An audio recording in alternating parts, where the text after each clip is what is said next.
This is the World Report of The Church of Jesus Christ of Latter-day Saints, April 2021. Coming up, the Church's partnership with Black 14 Philanthropy heals wounds from the past and brings hope to the present. In the face of fires, hurricanes, and other disasters, the Church's helping hands rebuild communities in need. But first, physical, emotional, and spiritual, the Church's COVID-19 response continues to bring peace and healing to the world.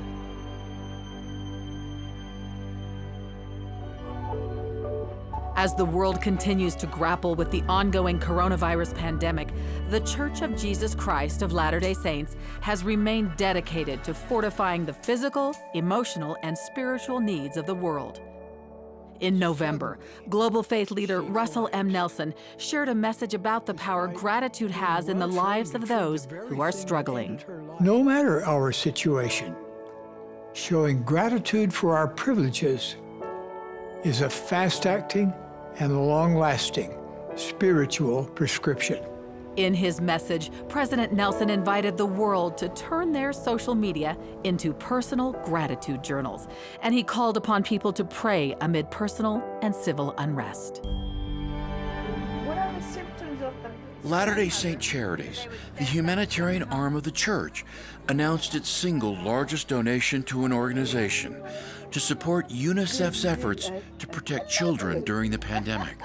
We are pleased to offer a $20 million donation to UNICEF to support the global COVAX project, which seeks to provide 2 billion COVID-19 vaccine doses to vulnerable populations and healthcare workers in over 90 developing countries.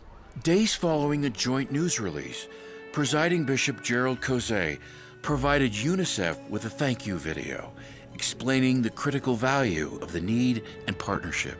As members of a global community, we hold hope in our hearts, not only of overcoming the pandemic, but of seeing a brighter future for all children, their parents, and their families. This future becomes a reality as we follow the example of Jesus Christ in loving our neighbor and seeking out those in need.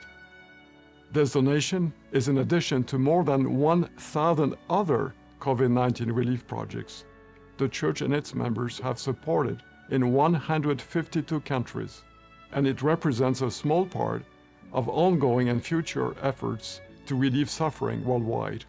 Bishop Cozet also thanked church members and UNICEF. We are grateful to the members of our church and friends who have made this donation possible through their generous contributions to the humanitarian fund of the Church. We also express gratitude to UNICEF's team and organization. You have done so much to care for children and their families and help them meet their basic needs and fulfill their potential. Under the guidelines issued by local health officials and as a part of their ongoing support of immunizations and vaccinations, the Church's First Presidency, along with some members of the Quorum of the 12 Apostles and their spouse, received COVID-19 vaccinations in January.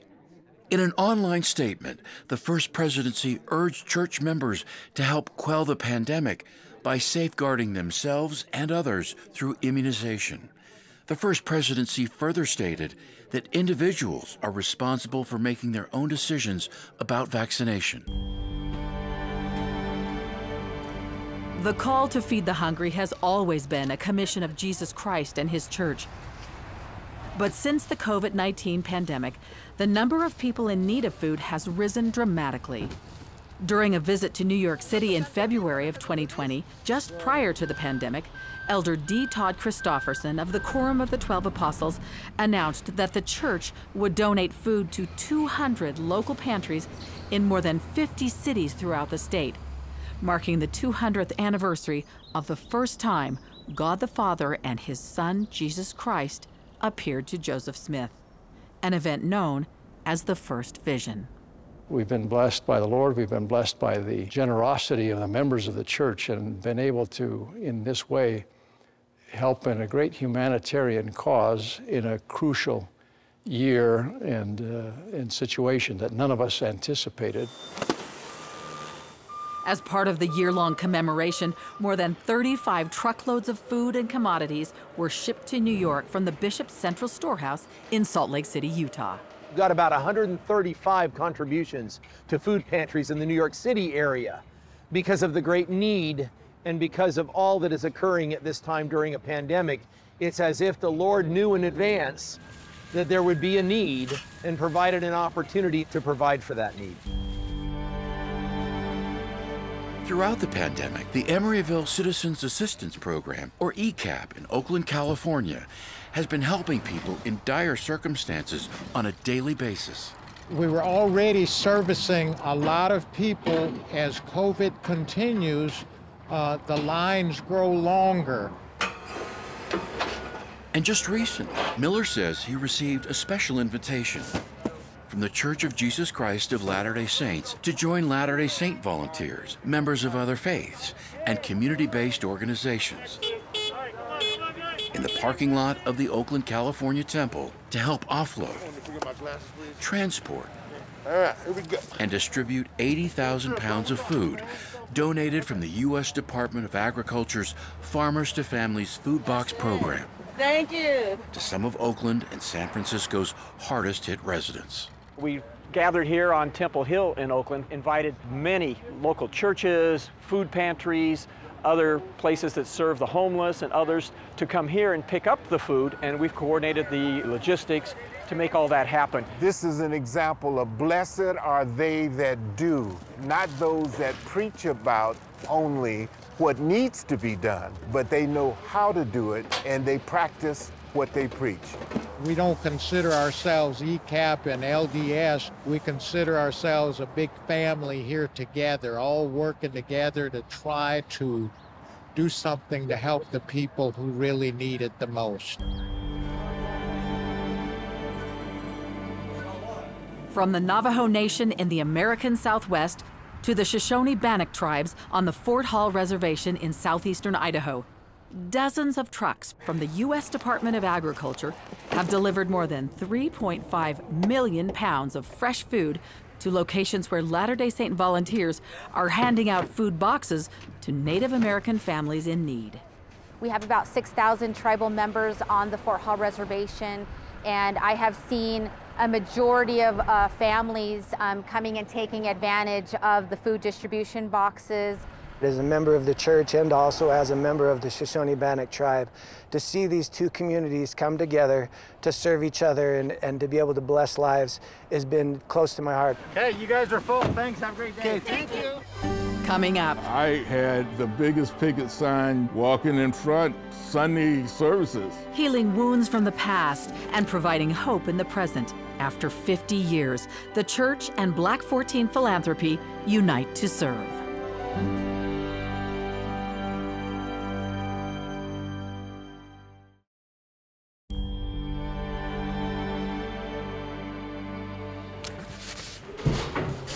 These special labels represent a collaborative effort between the Church of Jesus Christ of Latter-day Saints Do it like this. and the Black 14 Philanthropy, 50 years in the making, born out of redemption, forgiveness, and healing. So all of this, and then to see miraculously how this has all come together has been one of the most amazing things I've ever been part of.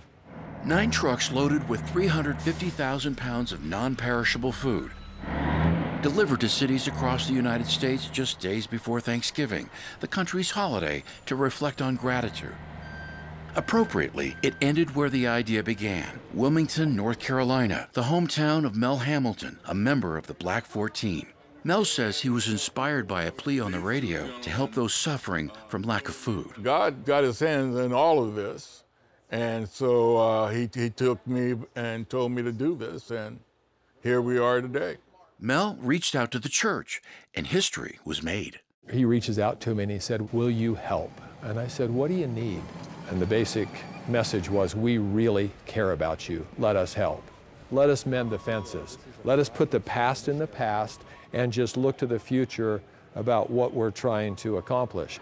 But the collaboration between the church and Black 14 Philanthropy has its roots in a contentious incident back in 1969. 14 black players on the University of Wyoming football team wanted to wear black armbands for their matchup against Brigham Young University to protest a church policy at the time that didn't allow black men to hold the priesthood.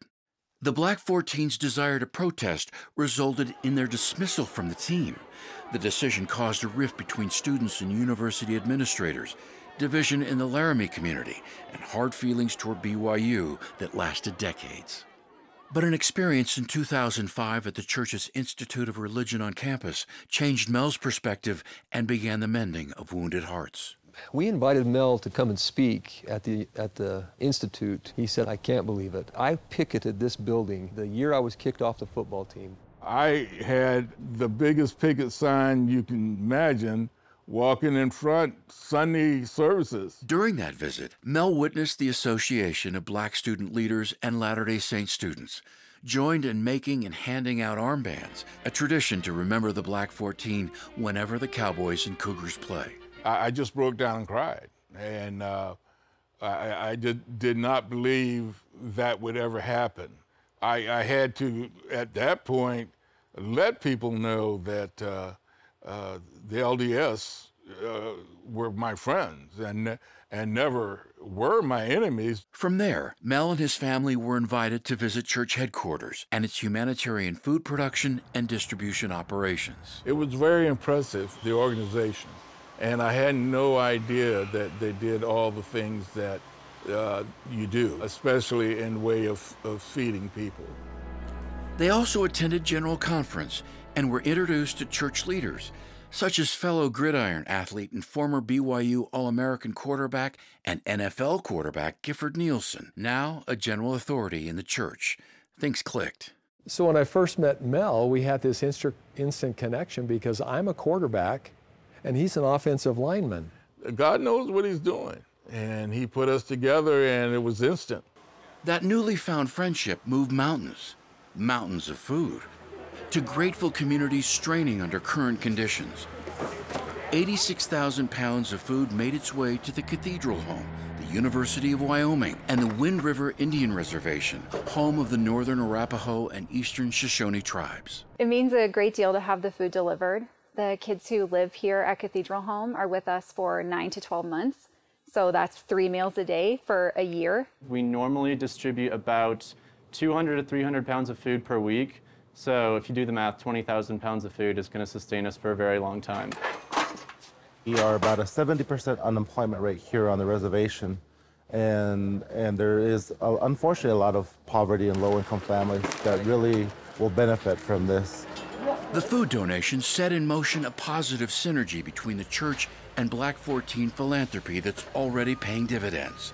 The partnership is already producing Black 14 t-shirts like this that will include the BYU logo and possibly the UW logo as well. Proceeds will help young people with education and hunger. God works in mysterious ways. I've met some fine people. I've got a new direction late in life to do something further to help people. There are going to be so many more stories coming out of this. This is only the beginning, really, of a miraculous coming together. When we come back. They were able to take that tragedy and turn it into a miracle of love. From Oregon to Louisiana, from Salt Lake City to the Navajo Nation, in the aftermath of disaster, helping hands provide food, shelter, and love.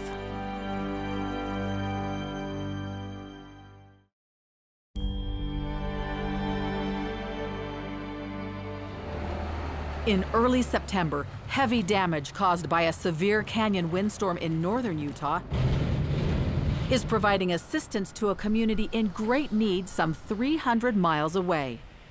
Yeah, this is just incredible, man. I can't say thank you enough. I'm gonna cry.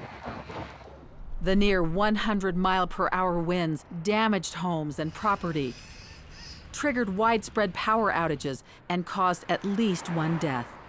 But this one that we had a couple weeks ago knocked a lot of trees over, power lines down. We went around the neighborhood, we cut up trees and that to get them off people's lawns. So, you know, if we can come here and put this wood to good use, then I'm all for it. In the aftermath, Thousands of volunteers, many of them Latter-day Saints as well as others throughout the area, answered the first call to help neighbors and strangers alike with a massive cleanup, including the countless destroyed or heavily damaged trees. With news of the windstorm making headlines, southeastern Utah Navajo Nation residents and community leaders, including Pete Sands, issued a second call for help. You know, when I first started, it was just me going out and collecting firewood on my own.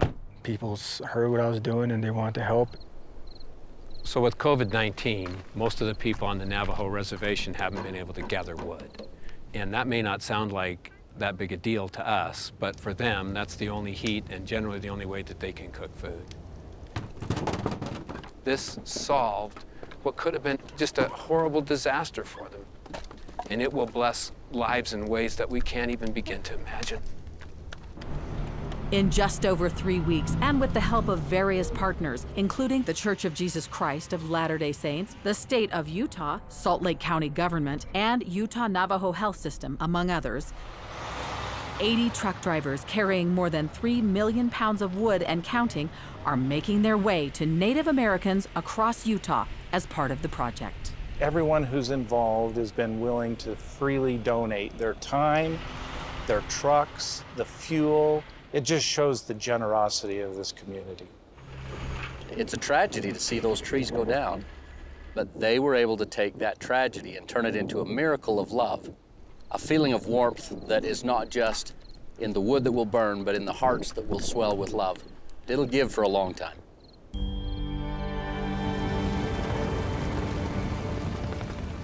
"2020 is the worst fire season on record along the U.S. West Coast.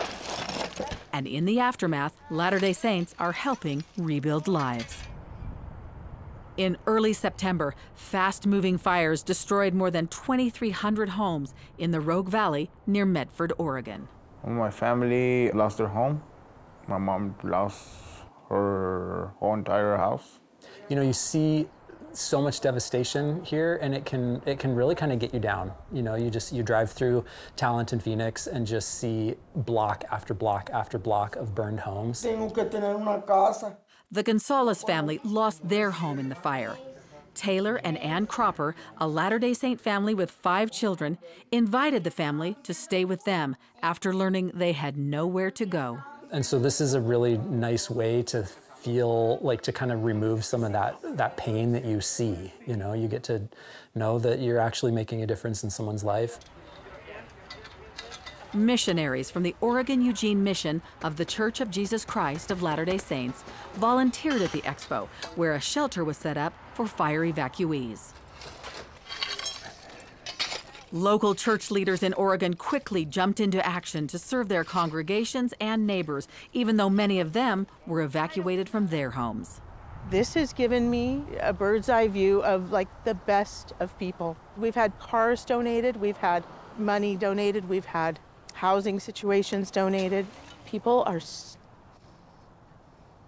so very good. Thought I had a clue of what I would be seeing, and then when I came through here, it was far worse than I expected. Fire devastated the town of Otis near the Oregon coast.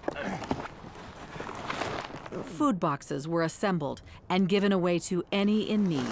In the 2-person box, they would have some cold cereal, pancake mix. We determined that what we really needed to do was to bring food and water into the areas where people were coming back. We knew those were things that they could need. I've delivered 3 sets to 3 different widows that lost everything, and all 3 of them broke into tears crying, thankful because they didn't know how they were going to eat dinner that night. We talk about and we read about being firm and steadfast, and I'm so grateful that I have my testimony to rely upon, that I have church members that can buoy me up when I'm feeling weak.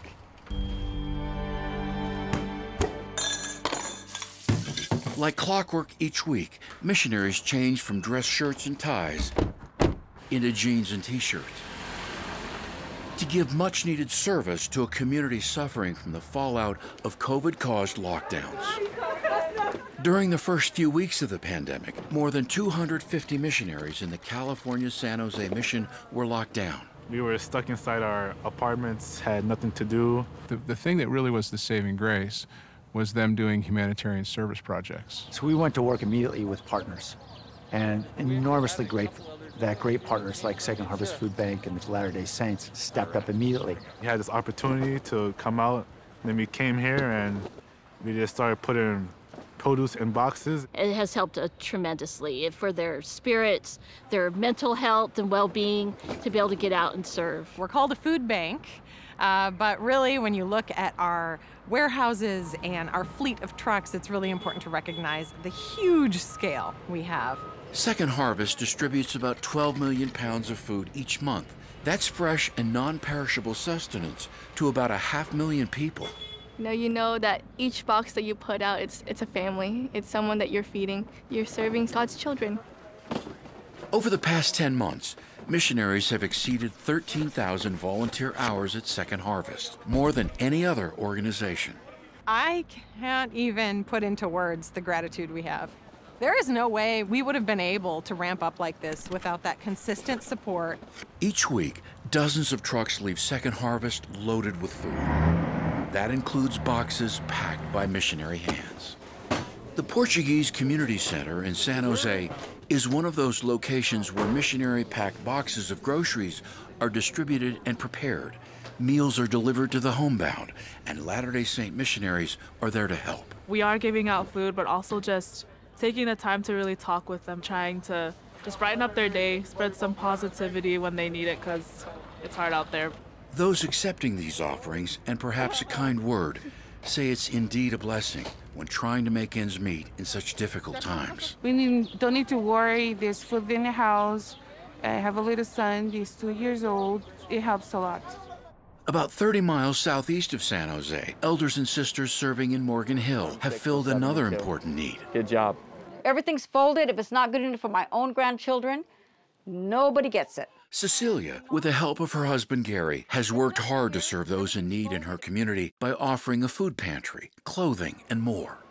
Necessity, born out of the COVID crisis, inspired another service, Para los Niños, for the children. It's free tutoring because these families do not have internet. To make it work, skilled volunteers were needed.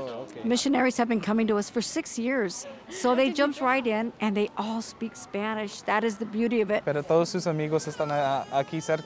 the kids, their native language is basically English. That's where we come in. We help the parents understand more English and help the kids understand their homework. Okay, más tiene, yeah.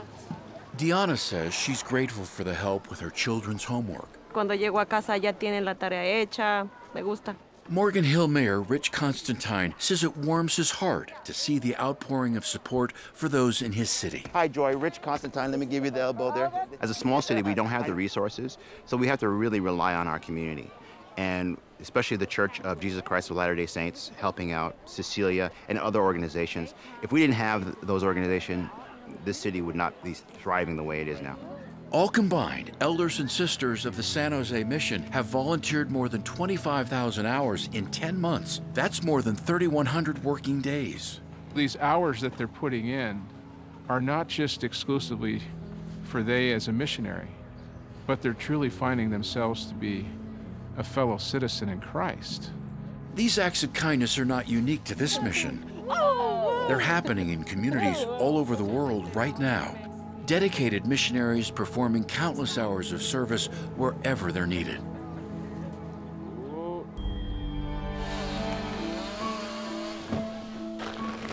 God sent crew. I believe in God and I know it's of God. And this crew here, taking other trees that's down in the yard, and God knows I appreciate that. In a period of 6 weeks, 3 hurricanes struck the Gulf Coast from southeast Texas to the Florida Panhandle. With each disaster, the Church of Jesus Christ of Latter-day Saints organizes before and after to provide a helping hand. And here's how. Once we see something brewing in the Atlantic or in the Gulf, we'll try to determine where command centers should be set up. As a command center staff, we start showing up at least Friday by noon. You guys are making calls, right? We coordinate with the Bishop's Storehouse for the truck to arrive so that the supplies can be unloaded and staged properly. We've learned that the full-time missionaries is a great resource. This disaster has allowed them to get into the community, but also feel like they can give service. Thank you so much for this opportunity to help you. Teams start arriving at night and checking in. Come over here and we can check in. Some of these workers have driven 6, 7 hours, to be there. Are you camping here? Yes, I'm right here. Yeah, so if you just... Team captain is the one coming in and grabbing the work orders, and we're assigning that work. They're geographically together? That's what the command center's job is to prioritize those work orders, to identify where to send all of these volunteers that are coming in. This is going to be mostly done, so I'm thinking maybe like start here and go west. Okay. So that we make the greatest impact into the community. It's amazing to see the unification that happens when a stake or a ward donates volunteers. Number 97. 97, okay. Okay, so mostly trees, some tarps. They become unified in the gospel. All age, race, color, all those divisions are wiped away when they're out just helping someone. We're here because we love to serve and we show love and kindness to others like the Savior did. It's just a godsend. A coalition of Jesus' followers. I'm Catholic and I have Mormons and Baptists helping me clean my yard. The Lord commands us to let our light so shine. And I think that's why we picked the color yellow, is so that we shine and to provide light for those that are maybe sitting in darkness after a disaster. Amen. Thank you. This tree right here is the one that fell on my house, and I was in the bedroom when it fell. And I called for help, and they came and helped me today, which was such a blessing. After one of these storms come through, it makes you feel like your whole life is upside down, and to be able to see the emotions and the people that we're helping, and just a really very spiritual, emotional day.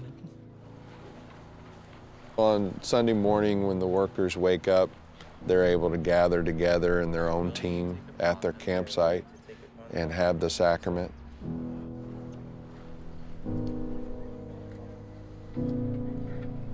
And they're able to start the Sabbath day off right.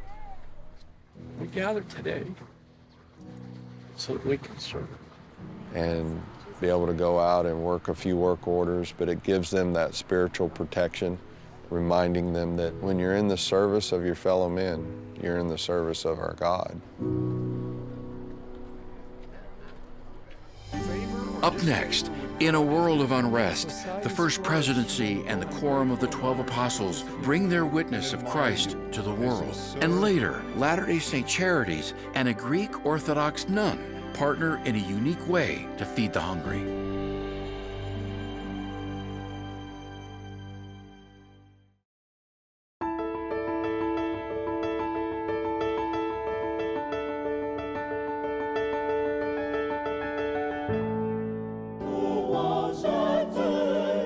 Nos chers amis à travers le monde, nous sommes si heureux d'être avec vous ce soir et de vous parler dans cette langue que nous aimons tant. Apostle Neil L. Anderson and his wife Kathy brought a familiar message to French-speaking Latter-day Saints, a message of hope and faith. Nous voulons renforcer ce en quoi vous croyez et vous encourager à avoir foi en ces choses qui ne sont pas vues, mais qui sont vraies. Held in February and March, a series of 6 virtual area devotionals were held with 6 apostles, reaching Latter-day Saints ages 18 to 30 on every continent. Brothers and sisters, can you see us? Can you hear us? You look good. We love and admire you as you serve in these challenging times. Holding a virtual devotional for missionaries around the world, Elder Dieter F. Uchtdorf of the Quorum of the 12 Apostles talked about the power of technology in modern missionary work. Using your smartphones, you find, teach, and guide people toward baptism who are living thousands of miles away and sometimes might not even speak your language.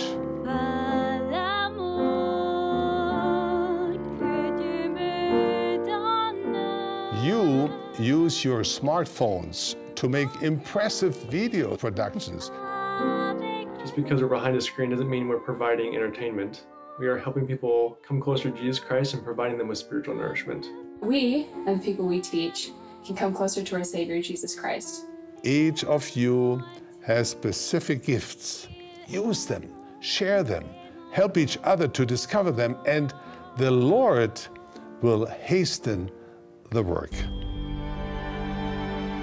The world is a fragile place.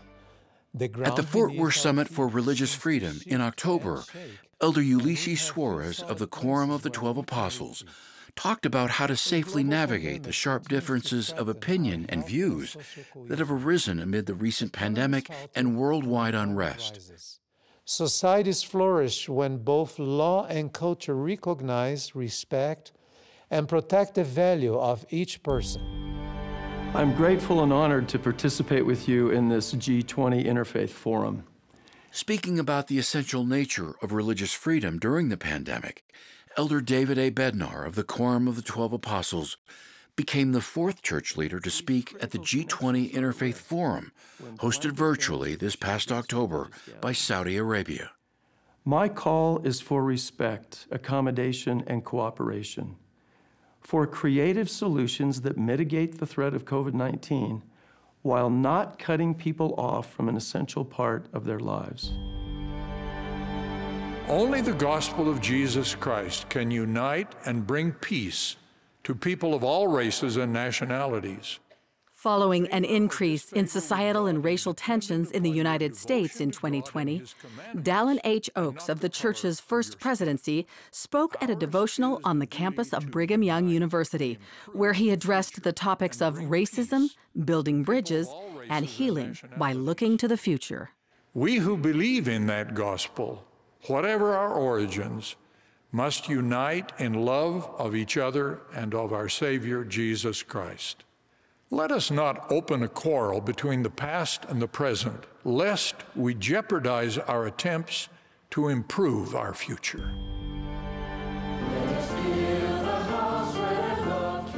At the start of the new year, Elder Garrett W. Gong of the Quorum of the 12 Apostles held a fireside broadcast for the church's 2.3 million single adults ages 18 to 30, where he invited them to receive the blessings of 3 special invitations. Be still and know that God is God.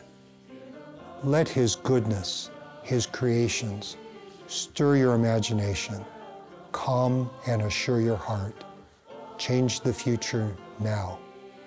Nurture multi-generational relationships that will bless you and those around you for years to come. And trust the Lord of the harvest to help you become a better you. I am pleased to announce plans for the construction of 6 new temples. Coming up, new temples are announced. Ground is broken for a record number of temples, and operating temples begin to reopen. We'll take you there.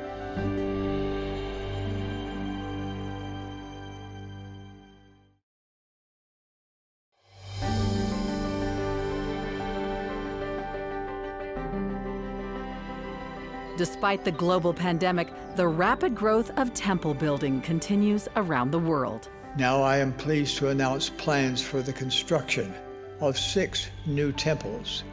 In the October General Conference, President Russell M. Nelson announced plans to construct new temples in Tarawa, Kiribati, Port Vila, Vanuatu, Linden, Utah, Greater Guatemala City, Guatemala, Sao Paulo East, Brazil, and Santa Cruz, Bolivia. Since the October General Conference, ground has been broken for 13 previously announced temples. In the United States, ground was broken for temples in Moses Lake, Washington, Taylorsville and Red Cliffs, Utah, Bentonville, Arkansas, and McAllen, Texas. In Central and South America, ground was broken for temples in Salta and Mendoza, Argentina, Coban, Guatemala, and Antofagasta, Chile. In the Pacific, Asia, and the continent of Africa, ground was broken for temples in Bengaluru, India, Okinawa, Japan, Davao, Philippines, and Harare, Zimbabwe. Welcome to the Phase 3 Temple experience. Your time in the temple in this new phase of temple reopening will feel both familiar and different. In May 2020, the church began reopening existing temples using a COVID-cautious 4-phase approach. Many temples have already moved through phases 1 and 2, and in December, the First Presidency of the Church announced that select temples would begin phase 3. This allows for all temple ordinances to be performed, but with a limited capacity. Temple visits need to be scheduled in advance, and full COVID-19 safety guidelines must be followed while in attendance. A list of temples entering phase 3, as well as detailed safety and scheduling guidelines, are available at newsroom.churchofjesuschrist.org. The Temple Square renovation project continues in Salt Lake City with a new phase, repairing leaky concrete decking on the East Plaza, which sits atop an employee parking garage, and creating new landscaping with a global feel. We'll have a large circle of flags here from many nations of the world. That will help celebrate the international nature of the Church of Jesus Christ of Latter-day Saints. With the end result to direct more focus toward the temple. The landscaping on this plaza and around the temple will open up access to the temple and make it more inviting for people to feel welcome here. Work also progresses at the temple site. Stones are being removed with the help of scaffolding and a crane. Interlocking pilings will shore up the soil around the foundation of the temple for the seismic base isolation system. Excavation nears completion for the new 3-level addition as drilling begins on a tunnel that will connect to the conference center. This was accomplished even during a tumultuous 2020. We've had pandemic, we've had earthquake and major windstorms, but the work for renewing the temple has continued in full force. And renewed optimism for what lies ahead. I find miracles in seeking answers to problems and solutions to this difficult work, and I know that the Lord is guiding us.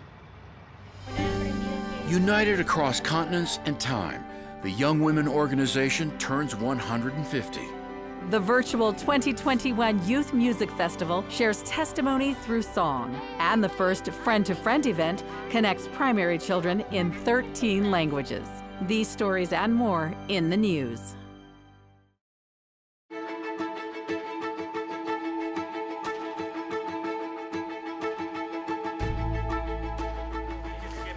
Latter-day Saints in communities across Texas are serving their neighbors after a winter storm with record-breaking snow, ice, and cold hit the state, leaving millions of people without power, food, and water. 36 semi-truckloads of food, water, and other supplies from the Bishop Central Storehouse were sent to communities throughout the affected area. Latter-day Saints have been so fantastic to bless us with water that we can pass on and give to those neighbors in need. In late February, more than 1 million family history enthusiasts in over 235 countries participated in Roots Tech Connect 2021, making this the largest gathering in the event's 10-year history.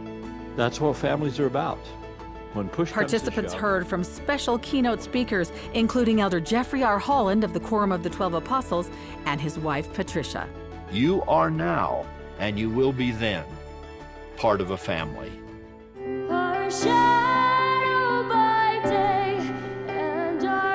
In November, young women from around the world gathered to celebrate the 150th anniversary of the founding of the church's Young Women Organization, commemorated by a multilingual broadcast from the Conference Center in Salt Lake City. Our hopes are that young women watching this will feel part of something. They'll feel like they belong to hundreds and thousands of young women across the globe who share their values and their commitment to Jesus Christ. my soul. The strength of testimony shared through the power of music. The virtual 2021 Youth Music Festival was live streamed in March, featuring personal testimonies and music by the youth of the church from around the world. Music is like the best way to spread the gospel and a message that you want other people to hear throughout the world.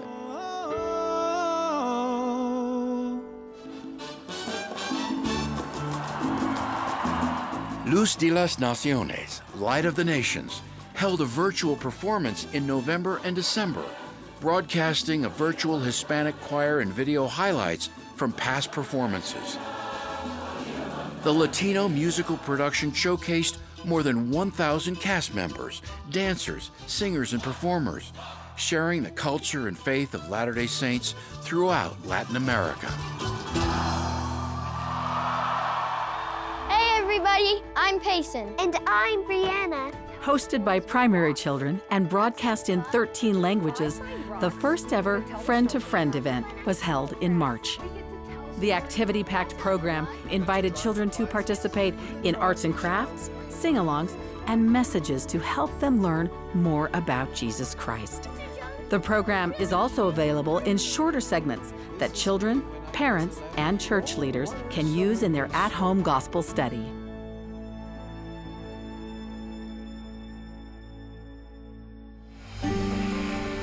On the outside, a shipping container.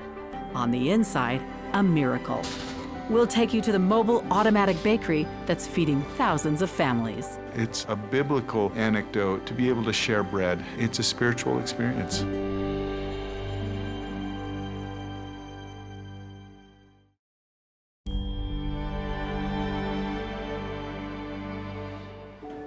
If you look at some of the pictures of children holding pieces of bread and eating that bread, warm bread, you can only imagine what that means. In northern Syria is a camp that is home to about 70,000 people. Most are displaced due to conflict in the region. I was ordained to go to Syria and serve there. And during this time, we had the war, and we experienced the distress of the Syrian people. We tried to help them in many ways. They had difficulties in having bread when they are in hard-to-reach areas where all the infrastructure are inexistent. But now, thanks to a partnership between Mother Agnes, a Greek Orthodox nun, and Latter-day Saint Charities, the humanitarian arm of the Church of Jesus Christ of Latter-day Saints, refugees in great need of food in Syria are receiving bread in an unprecedented way. With the help of a mobile automatic bakery, an innovative concept born out of hard work and inspiration. We took a couple of trips with Mother Agnes and visited various bakeries and seen how the process was. And we saw this one bakery that was a small bakery, which then gave us the ideas that, hey, we could do the same thing in a shipping container. A shipping container that can be transported into remote areas by land, air, or sea. The bread actually comes around and then back. We sat down in Mother Agnes's apartment that afternoon and drew out, literally on just scraps of paper, kind of a blueprint for what this would look like. And a few months later, there it was, with some help from a lot of really good, intelligent, and innovative people. With the capacity to produce up to 120,000 pieces of various Arabic bread types in a 24-hour period, the turnkey system now serves thousands of Syrians. 2 more mobile bakeries will soon be built in Lebanon, another country in desperate need due to food shortages. If you look at some of the pictures of children holding pieces of bread and eating that bread, warm bread, you can only imagine what that means. And it's a biblical anecdote to be able to share bread with others, and it's a spiritual experience.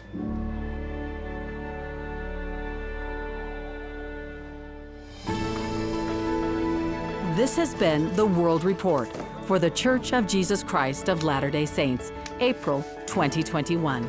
To watch the World Report online, visit newsroom.churchofjesuschrist.org.